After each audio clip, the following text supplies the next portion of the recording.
Lalu poin yang keempat, bangsa-bangsa. Nah, ini nilai spiritualnya ya, nilai spiritualitas yang saya dapat di Kejadian 10. Nah, kalau kita lihat di sini banyak sekali kata bangsa-bangsa. Ya kan? 19 gitu ya. Yang tiga inilah anak-anak Nuh, dan dari mereka inilah tersebar penduduk seluruh bumi. 10 ayat 5 dari mereka inilah terpencar bangsa-bangsa dari pesisir. Ini keturunan Yafet maksudnya ya. Kejadian 10 ayat 20 gitu kan, keturunan Ham atau menurut bangsa mereka. Kejadian 10 ayat 31 keturunan Sem menurut bangsa mereka. Bahkan saya lupa kutip Kejadian 10 ayat 32, itulah segala kaum anak-anak Nuh menurut keturunan mereka, menurut bangsa mereka, dan dari mereka itulah terpencar bangsa-bangsa di bumi setelah air bah itu. Bangsa-bangsa. Jadi ini kita nih bicara tentang bangsa-bangsa gitu loh. Jadi Kejadian 10 ini menceritakan inilah bangsa-bangsa. Dan istilah bangsa-bangsa ini mempersiapkan apa? Ini janji Allah ke Abraham oleh keturunan mula, ini Kejadian 22 ayat 18 ya. Semua bangsa-bangsa yang mana yang mencakup ini. Gitu. Artinya bangsa, semua bangsa. Dari semua keturunan Nuh itu tadi akan mendapat berkat karena engkau mendengarkan firman-Ku. Ini kaitannya gitu, Ismail. Jadi bukan iseng tiba-tiba daftar bangsa ditulis di sini untuk nebel-nebelin Alkitab aja, enggak. Gitu. Atau untuk menunjukkan bahwa Alkitab ini benar dibandingkan dengan sumber-sumber non-Alkitab yang lain. Enggak. Tapi ini mempersiapkan bahwa akan ada berkat untuk bangsa-bangsa ini. Melalui siapa? Keturunan Nuh, keturunan Abraham, nanti Kejadian 22. Dan luar biasa, Paulus menafsirkan ayat ini dengan luar biasa. Ya, benar, Jas. Bahkan semua keturunan Kanaan yang sudah dikutuk. Ya, bahkan keturunan termasuk keturunan Kanaan. Nah, Paulus itu menafsirkan Kejadian 22 ayat 18 ini. Dalam Galatia 3:16 ini tafsiran Paulus terhadap Kejadian 22 ayat 18. Adapun kepada Abraham diucapkan segala janji itu dan kepada keturunannya. Ya, tidak dikatakan kepada keturunan-keturunannya. Ini menarik nih. Jadi bahkan Paulus melihat ini secara teliti. Tuhan itu bilang kepada keturunanmu, bukan keturunan-keturunanmu. Gitu ya. Ini menarik sekali. Seolah-olah dimaksud banyak orang, tetapi sebenarnya hanya satu orang. Ini menarik. Jadi janji ini tuh oleh keturunanmu, satu orang, yaitu siapa? Kristus. Oh, ini luar biasa nih. Ini pinter banget Paulus ini menafsirkan Kejadian 22:18 ini dengan luar biasa, sangat pinter sekali. Gitu ya. Jadi janji ini yang dikatakan oleh Allah kepada Abraham, kepada keturunanmu itu satu orang. Siapa? Kristus. Nah, jadi kalau Kejadian 22:18 ini kita pakai tafsiran Paulus, kira-kira dibaca begini. Oleh Kristus semua bangsa di bumi akan mendapat berkat. Nah itu. Bangsa-bangsa ini, bahkan bangsa yang sudah dikutuk oleh Nuh, akan mendapat berkat. Ya kan? Makanya itu kenapa Yesus bilang ketika dia naik ke surga, dia bilang, pergilah, Matius 28 ayat 19, jadikanlah semua bangsa muridku. Markus 16 ayat 15 gitu kan, pergilah ke seluruh dunia. Lukas 24 ayat 47 ya kan, dan lagi dalam namanya berita tentang pertobatan dan pengampunan dosa harus disampaikan kepada segala bangsa. Ini cerita yang sama ya, dalam momen yang sama tuh, teman. Saya ambil dari beberapa sudut pandang penginjil. Kisah Rasul 1 ayat 8. Dikatakan, tetapi kamu akan menerima kuasa kalau Roh Kudus turun ke atas kamu, dan kamu akan menjadi saksiku di Yerusalem dan seluruh Yudea dan Samaria sampai ke ujung bumi. Kenapa? Yesus itu berkat bagi bangsa-bangsa. Bangsa mana? Suruh keturunan Nuh, Sem, Ham, dan Yafet gitu loh. Itu luar biasa. Jadi kesinambungannya begitu. Nah, bahkan Katekismus Gereja Katolik nomor 56 dituliskan begini. Ketika kesatuan umat manusia terpecah belah oleh dosa, Allah coba meluputkan umat manusia sebagian demi sebagian. Dalam perjanjian yang ia lakukan dengan Nuh sesudah air bah. Kehendak keselamatan ilahi dinyatakan kepada bangsa-bangsa. Artinya kepada siapa? Kejadian 10 ayat 5. Luar biasa. Ini kembali lagi, iman akan Kristus itu untuk bangsa-bangsa. Bukan untuk kamu tok gitu loh, bukan untuk saya saja. Tapi itu bangsa-bangsa. Makanya kenapa gereja Katolik sampai detik ini masih kirim para misionaris-misionaris. Mungkin mereka sudah mati dibunuh, mereka mati dipenggal, mereka mati dihukum pancung. Demi apa? Bangsa-bangsa mendapat berkat dari Kristus. Itu loh. Ya kan? Maka ini Tuhan tuh mengendaki seluruh bangsa selamat. Dan hanya melalui Yesus saja keselamatan itu. Yohanes 14 ya. Maka kita dituntut mewartakan Injil Yesus Kristus kepada semua orang. Demi keselamatan seluruh bangsa. Bayangin Bapak Ibu dan saudara-saudara sekalian, teman-teman. Bayangin kalau semua orang Katolik, semua umat Katolik mewartakan Injil Yesus Kristus kepada semua orang. Wah, minggu depan udah selesai. Semua orang dengar Injil Kristus. Itu kalau semua gereja Katolik aja lah, semua umat Katolik aja lah mewartakan Injil Yesus Kristus. Mungkin minggu depan udah seluruh umat manusia udah kenal Yesus. Udah pernah tahu at least. Mungkin mereka ada yang menolak, ada yang enggak. Itu aja. Bayangin. Dan ini itu semua orang. Itu. Saya masih ingat dulu tahun 2013 ketika saya lahir baru pertama kali. Ketika saya benar-benar bertobat dan mengenal siapa Yesus itu ya. Saya masih ingat tahun 2013 itu setelah dari sana. Wah, saya tuh orang yang radikal gitu ya. Jadi saya tuh orang yang susah. Kalau nggak ekstrim kanan tuh ekstrim kiri. Saya masih ingat dulu sebelum tahun 2013 saya itu menganggap mewartakan Injil Yesus itu bukan Katolik. Gitu. Oh ini bukan Katolik mewartakan Injil Yesus nih orang Kristen non Katolik ini. Dulu saya menganggap seperti itu. Dan waktu tahun 2013 saya kenal Tuhan lebih lagi, bahkan saya ikut kursus evangelisasi pribadi di Paroki Laurentius di Bandung, saya baru ngerti, oh ini Katolik sekali.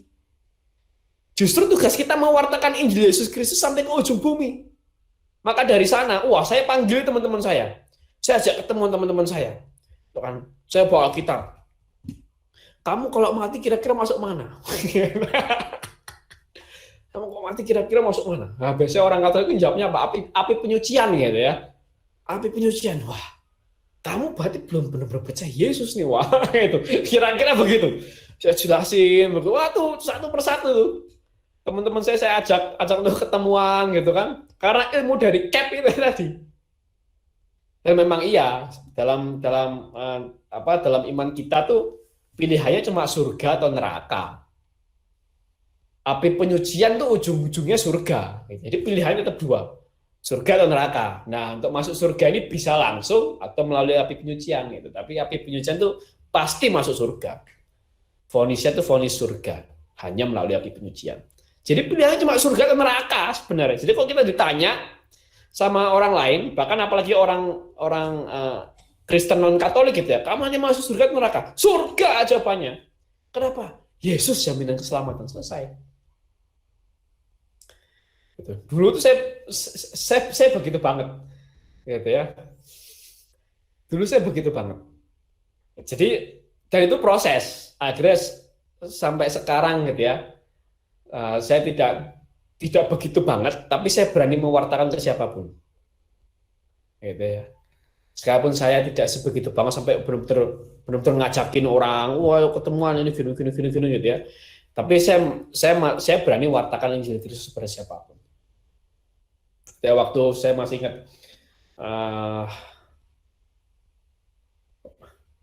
kepada mereka yang Muslim bahkan, gitu ya. Saya kenal ada teman yang bahkan berjilbab gitu ya. Waktu itu apa ya, kita tuh ngebahas tentang hantu apa nggak salah. Dari ngebahas hantu itu kita bahas Yesus. Saya kasih tahu bahwa manusia itu nggak jadi hantu, tapi mereka yang percaya Yesus masuk surga. Selesai. Terus waktu saya ke Makassar, kebetulan waktu itu saya naik Grab car nggak salah ya, dan ternyata supirnya itu orang Kristen Pantai Costa nggak salah.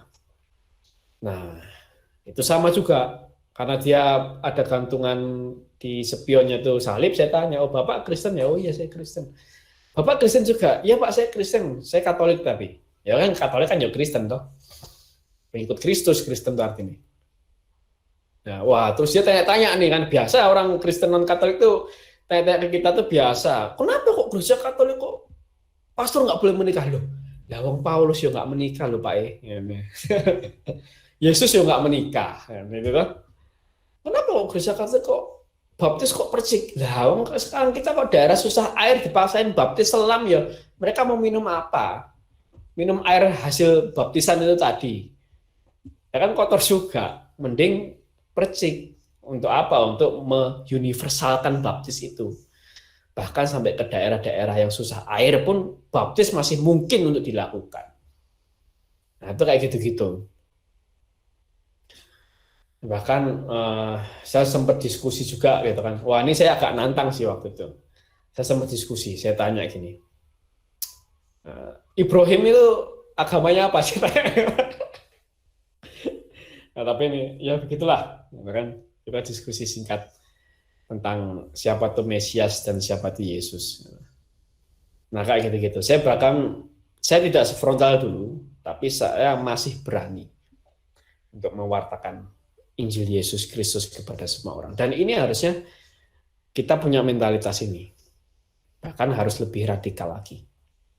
Karena memang panggilannya untuk semua bangsa. Bangsa-bangsa. Nah, itu kita dapat dari Kejadian 10 ini. Itu nilai spiritualitas yang saya dapat dari Kejadian 10. Nah, jadi saya mau review sedikit gitu ya. Nah, yang pertama saya sampaikan adalah kesamaan dengan sumber non-Alkitab.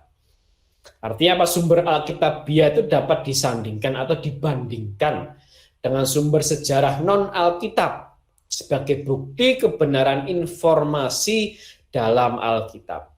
Lalu yang kedua, ini tentang Ham menceritakan ketelanjangan Nuh. Nah, yang didapat adalah mengumbar aib itu membuka dosa, bahkan mendatangkan kutuk. Menutup aib dengan kasih itu menutupi banyak sekali dosa, bahkan mendatangkan berkat. Nah, yang ketiga, Nuh mabuk dan telanjang. Nah, ini menarik sekali ya tafsiran dari Santo Agustinus dan Santo Siprianus bahwa kehinaan Kristus itu adalah kemenangan dan kebanggaan kita. Yang menerimanya akan diselamatkan, yang menolaknya akan dihukum. Dan yang keempat, bangsa-bangsa. Tuhan menghendaki seluruh bangsa selamat. Hanya melalui Yesus saja keselamatan itu. Maka kita dituntut, disuruh, diamanatkan untuk mewartakan Injil Yesus Kristus kepada semua orang. Demi keselamatan seluruh bangsa. Nah, makanya termasuk Just Hope malam hari ini tuh, saya berharap bukan cuma orang Katolik, bukan cuma orang Kristen yang ikut gitu. Tapi orang non-Kristen pun monggo silahkan. Saya bahkan suka kalau mereka ikut, gitu ya. Dan ini di poin nomor 1 itu salah satu poin ya sebagai bukti apologetik kita atau mempertahankan iman. Jadi jangan sampai kita tuh jatuh ke fitnah, gitu. Karena di luar sana banyak fitnahan yang mengatakan bahwa Alkitab kita itu sudah nggak asli. Kitab Taurat dalam Alkitab itu sudah nggak asli. Ya, itu banyak fitnahan seperti itu. Nah, itu kita jangan sampai termakan fitnah seperti itu. Mereka yang termakan dalam fitnah seperti itu biasanya memang tidak punya pengetahuannya cukup tentang kitab suci dan kebenarannya. Nah, maka poin satu saya sampaikan untuk apa? Jangan sampai kita jatuh ke fitnah itu. Ini bukan cuma ini saja nanti saya sampaikan. Kita kok membahas Abraham, kita membahas Ishak, Yakub, bahkan sampai ke Yusuf. Itu semua ada bukti sejarahnya. Kitab Keluaran, kitab Imamat, bahkan Injil sekalipun Yesus, bahkan itu ada bukti sejarahnya. Itu. Bukti sejarah lain mengatakan Yesus itu mati di atas kayu salib. Itu jelas ada bukti sejarahnya. Maksudnya sejarah non Alkitab ya, kembali lagi ya. Itu ada yang meneguhkan kebenaran informasi dalam Alkitab. Maka saya bilang 90% isi Alkitab itu bisa dipertanggungjawabkan. Nah, sejarawan Yosefus itu salah satunya. Sejarawan Taktikus juga salah satunya. Yang meneguhkan tentang adanya Yesus atau Yesua, seorang Mesias, seorang Kristus yang mati di atas kayu salib dalam pemerintahan Pontius Pilatus. Nah, itu semua ada bukti sejarah non Alkitab. Nah, itu ya. Jadi saya harap juga kita semua yang mengikuti JAS ini makin yakin bahwa buku yang kita imani ini sungguh-sungguh benar gitu adanya. Gitu ya. Nah, maka saya bilang 90% isi Alkitab itu bisa dipertanggungjawabkan kebenarannya. Nah, paling itu saja dari saya 4 poin ini. Nah, dari sini mungkin ada tambahan sharing, tambahan kesaksian, atau mungkin ada pertanyaan.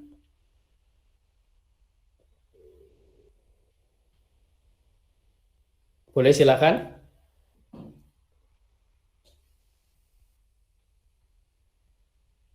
Ada yang mau sharing, ada yang mau kesaksian, atau ada yang mau tanya mungkin,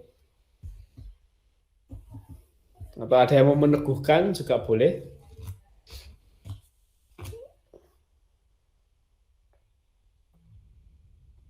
Monggo silakan. Nah, saya sukanya belajar Alkitab itu dari itu.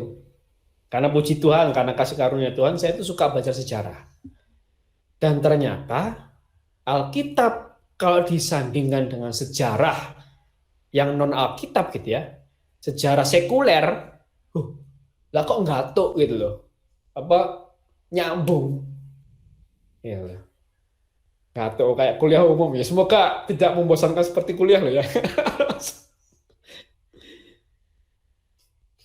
Lah kok ya nyambung gitu, sejarah sekuler dengan informasi dalam Alkitab. Nah, itu puji Tuhannya begitu. Maka saya senang banget membaca Alkitab, senang banget saya. Wow, ternyata begini ya. Ternyata ini nyambung sama ini, nyambung sama itu, nyambung sama ini. Wah, itu senang banget. Luar biasa. Nah, dari sini mungkin ada yang mau menambahkan? Ada yang mau memberikan kesaksian atau ada yang mau bertanya? Silakan. Boleh.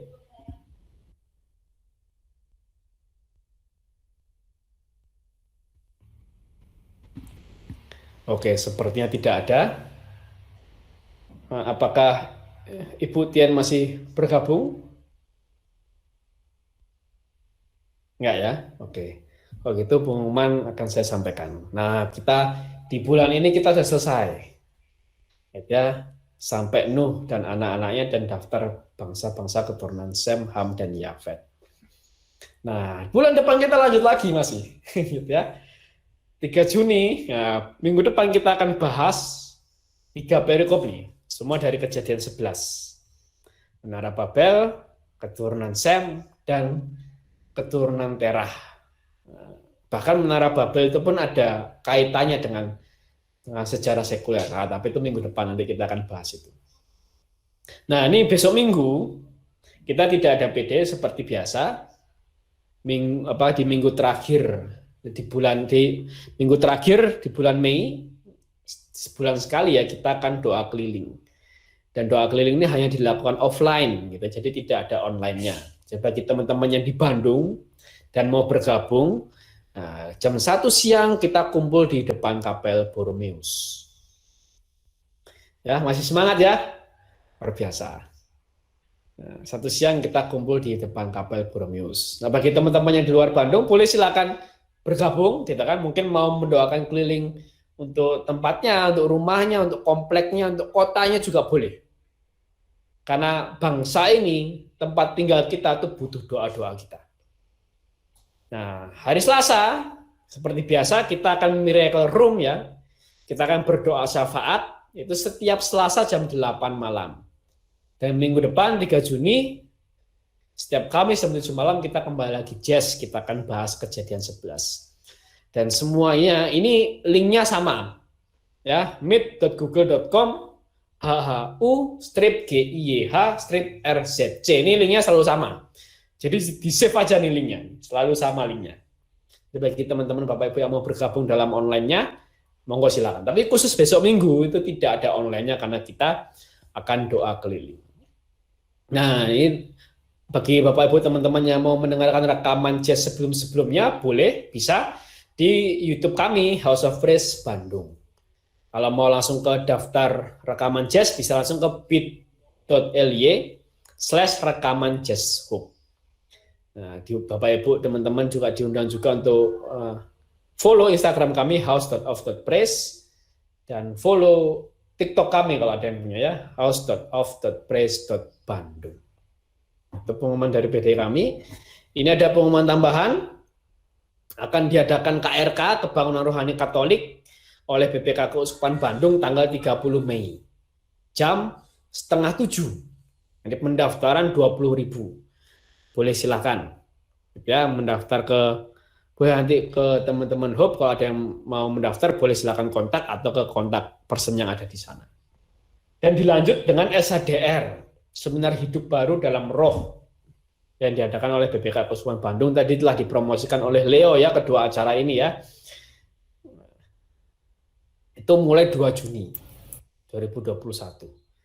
9 sesi setiap hari Rabu dan Kamis. Untung nggak ada Rabu dan Sabtu, untung nggak ada Kamis. Jadi Kamis kita bisa tetap jazz kalau bagi teman-teman yang ikut jazz ya. Jadi Rabunya CDR, Kamisnya jazz. Wah, itu jazz top Marco top. Itu biaya 50.000. Nah, ini bagi teman-teman yang mau bergabung, nah silahkan. Diajak juga bagi teman-teman lainnya yang belum bergabung ya. Itu ada diskon-diskonnya tuh. Ya, bagi teman-teman yang mau mendaftar, boleh silahkan hubungi teman-teman Hope yang kenal, atau kontak person yang tertera di sini. Nah, jadi bukan suatu kebetulan lah ya. Iya loh, aku ngomong asal tadi sumpah. Dan ini sebenarnya pengumumannya udah lama, cuman baru aku teringat umumkan di kali ini. Ini tepat sekali seperti yang Leo sharingkan. Luar biasa. Nah, itu pengumuman dari kami. Sampai sini ada yang mau memberikan tambahan? Kalau tidak ada, nah mari kita tutup pertemuan ini dengan doa. Saya boleh meminta tolong Krisna untuk menutup doa. Boleh, Kris?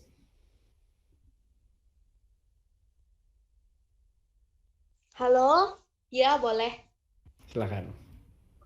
Dalam nama Bapa, Putra, dan Roh Kudus, amin. Bapa di dalam surga, kami mengucap syukur untuk sharing firman malam hari ini, untuk setiap rema yang kami dapatkan, untuk setiap pesan yang boleh sampai di hati kami. Kami sangat bersyukur ya Bapa. Kami mohon supaya apapun yang sudah kami terima malam hari ini, itu benar-benar jadi sumber kekuatan, jadi pedoman, jadi pegangan untuk hidup kami. Dan kami pun mohon supaya Allah Roh tidak meninggalkan kami, supaya Allah Roh Kudus terus mengingatkan kami dengan apa yang sudah kami terima hari ini, dan supaya kami tidak menyia-nyiakan hidup kami lagi.